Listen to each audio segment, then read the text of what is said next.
And we're back with another fanfiction reading. Now this time, it's Nightingale by BlackBlazeRose. Now, I could have sworn that I'd heard this name before, when I looked at this again, like a minute ago. So I went and checked out their page over here, and I looked at the stories. Okay, if they'll show up now, which I'm glad that they aren't showing up now. The one that I remember was, in fact, this one, which is just lovely. One of the things I consider to be one of the worst fan fictions I had ever read is by this same person. But apparently, this one was just fine. I don't really know. Whatever. Let's do it. Probably should have read the caption. No, shut up. My life was naught but darkness and grief. I was bullied both at the orphanage and at school. Then, on one chance day, I ran into the rebellious blonde named Yang Xiaolong, who went to the private high school, Beacon Academy. At long last, my life seems a little brighter. Yeah, this is in fact a Bumblebee story. Just,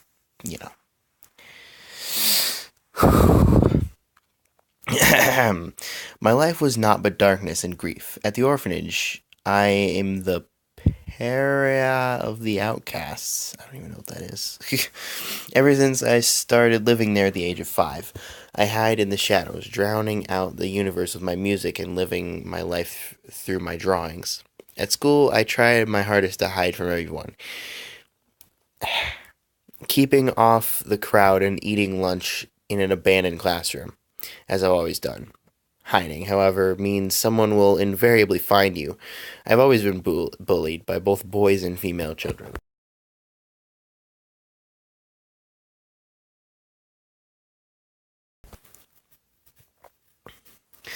Then one day, things did not things just did not seem to be going my direction, making me miss my bus.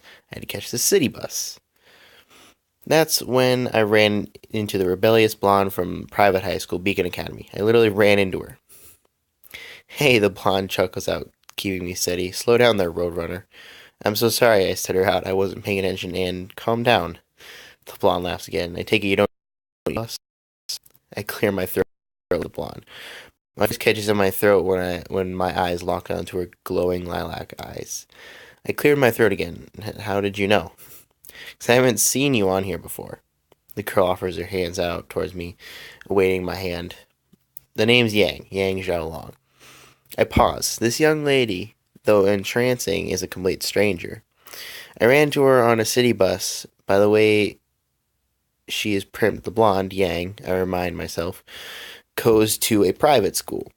I don't mingle well with students, private or public, but something possessed me to shake her hand and return her greeting. My name is Blake Belladonna. Like, Yang grins, like the nightshade flower killer. She motions to an empty seat. Want some company? My life was naught but darkness and grief. We already read that. We already read that. Oh, look, it's airplanes. What the? Ah! It's airplanes again. Weeks passed, and ever since the fateful day, I have never lost contact with the blonde, who had completely broken logic more times than I care to count. Here I stand, gathering my books from my locker so that I can spend more time with Yang, Ruby, Yang's sister, and Weiss, Ruby's girlfriend. I am then able to smell a horrid stench that I have grown accustomed to since this young specimen. Wait. Since this young specimen of testosterone had learned about cologne in the 5th grade. Hey, kitty cat, Cardin Winchester. Signal Public Schools resident Dick, as Yang was so kindly put, says, as he leans on the locker next to mine, I have a proposition for you. Which I answer with no, I respond with the utmost indifference. Cardin grits his teeth before curling his lips into a grin that could simply be described as warped. He'll be singing a different tune once I have my way with you. Pardon me? He leans closer, his rancid breath washing over my face. Don't deny it. Decided that none of them. His hand brushes over my arm, causing me to flinch away. Are as sexy as you. I'm sorry to disappoint, but I am in no mood or want to have sex with you. I close my locker and make a move to turn until a hand yanks me back by my arm, causing me to yell in pain. What the hell? When I tell you to do something, he growls out, that means to do it. Actually, a voice says from behind me, causing a scowl to grow on Cardin's face. When a lady doesn't want something, then she doesn't have to do anything. I turned my head to see Yang in her beacon uniform without the hat, and her tie hanging loose, glaring daggers at Cardin. Cardin matched Yang's glare. What the hell are you doing here, private school bitch? Yang rolled her eyes as if you actually cared. Lilac eyes looked at me, concern shining brightly in them. Are you okay? I smiled slightly. I am now. All the time, the look Cardin had given us was alien to me, so I thought nothing of it. Cardin then released me, allowing me to walk over to Yang. Don't worry, pussy cat, he winked. We'll have our time. Yang then turns and walks away, no doubt, to go bully some other poor student. Yang wrapped her arm around my shoulders, leading me toward the doors of Signal. Are you okay? She asked again. Yes, Yang, I say, stopping and brushing her arm with my hand. And thank you for saving me from detention, suspended, or expelled. Yang stares at me intently. You were about to kick him in the dick, weren't you? I grinned and barely contained my laugh by pecking her cheek. You taught me well, Yang. Now let me teach you a few lessons by beating your ass in Call of Duty. Yang laughs, leading me toward her motorcycle. You can dream all you want, kitten. She hands me a helmet that she had custom made for me. But Call of Duty is my kingdom, and you shall never conquer it. Oh boy.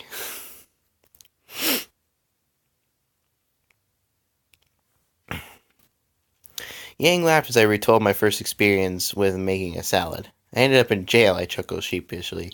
Yang had to keep herself from rolling off the bed because of her hysterics.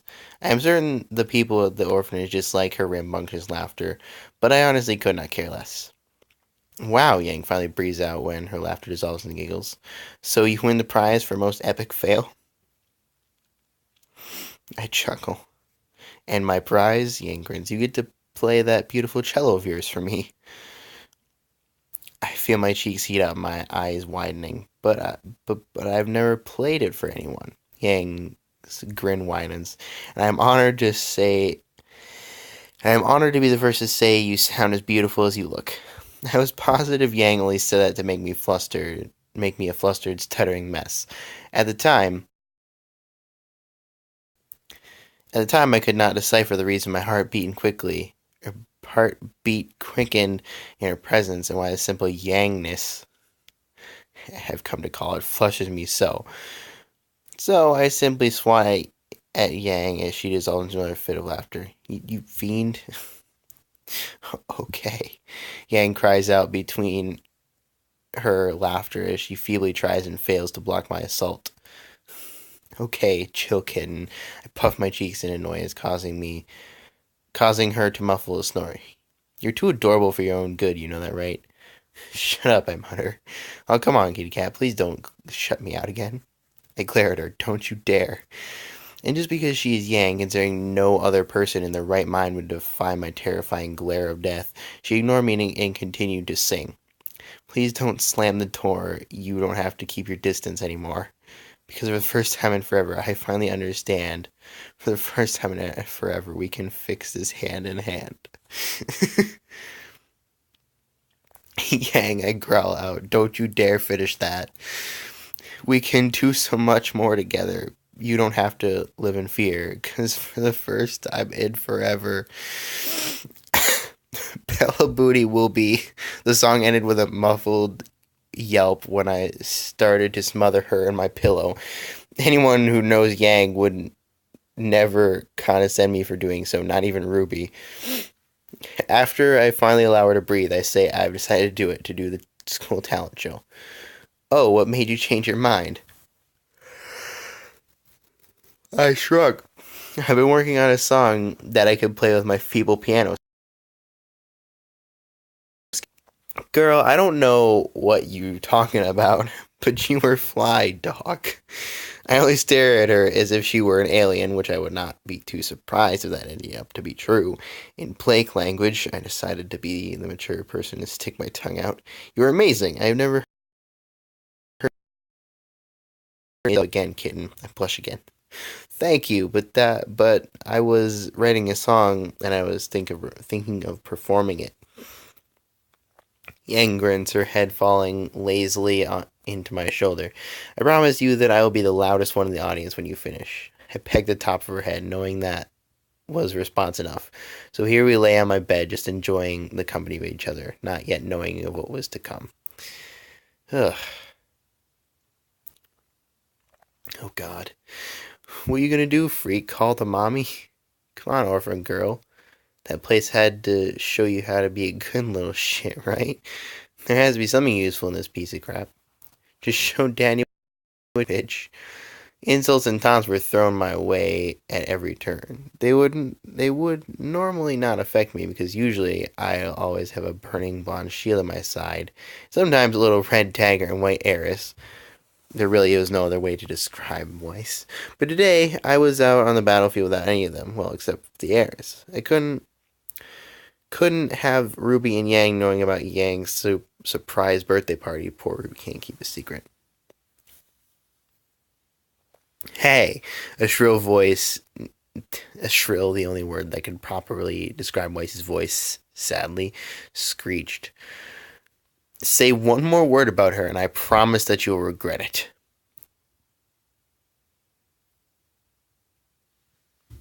One of the insulters laughed. And what are you gonna do, ice bitch?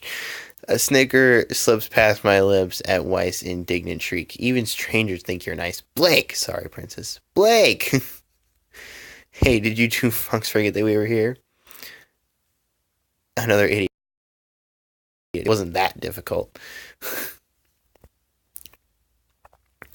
The third gives Weiss an odd look before his eyes widen. Wait, aren't you Schnee's daughter? Finally some recognition. The fourth nods. Why are you hanging in with trash like this? I wince. I've asked Ruby, Weiss, and Yang that many times in response. Weiss would roll her eyes, Ruby would gasp, and Yang Yang would hold me close to her heart, close to her everlasting warmth. One that called you a degenerate waste of space, trash, and that I should screw them. Then Weiss would reply with I don't think she wants a disease, Yang. This time, however, Weiss looked at the four boys and then said, I'm asking myself that same question. Then she turned and started walking off. Come on, Blake, let's go. I was frozen in place for a few seconds before chalking after my short friend. Line, what the hell does that even mean? And I just don't understand why you don't do anything about it. Weiss rants as we taste several cakes for Yang's super important that nothing is going to go wrong 18th birthday. Because, I say after swallowing one that reminds me of Christmas gone wrong, yuck. If I retaliated, that shows them that their immaturity had done its job, ruffling me. But Blake, Weiss sighs, writing something down with her inner elegant penmanship looked like a handwriting of a doctor.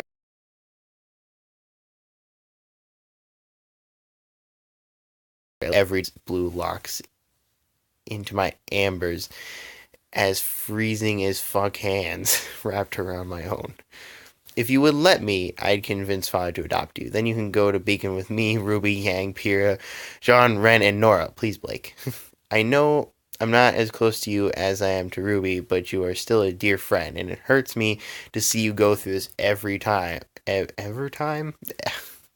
Every time I'm with you. I sigh. Weiss, you don't need to worry about me. You have your own problems at home. Don't add mine onto them. I attempt to smile. Now, we were here to prepare Yang's surprise birthday. Weiss gives me a long look before sighing. What did you think of the it's not how you spell coffee. Pumpkin carrot cake. You mean the one that tasted like Cardin and Russell made a baby? Okay, so that's a no. Come on, Blakey, admit it, Yang laughs as she walks backwards in front of me. I shall go, okay, if you're going to run into someone, Yang rolls her eyes, walking correctly and next to me, pushing me slightly. Tell me, why on earth do you want to know if I have a crush on somebody? Because I'm your best friend and I want to tease you relentlessly about it. I chuckle again. Wow, not even going to fib about how you want to help me get together with that person. Ha, now that wouldn't be very Yang of me. True. So, I smirk. How about this? I'll tell you when the clock strikes 12 midnight on your birthday. That way I'll be the first one to tell you happy birthday and give you your birthday present. Yang taps her finger against her chin in thought. I think I can roll with that. Good, because I would have done it even if you said no. A laugh, I figured. Okay, so here's the problem. Now, normally I would like stop here because this is kind of like a little bit long and there's been like problems with this, but I mean, I'm not sure if I want to necessarily make this another video. So, um I think I might just stop here. So, next time will be the second part of Nightingale. Hopefully I can read it a little bit quicker and, read any future stories a little bit quicker. Just getting started for today, so, gotta deal with this. Anyways, that's it.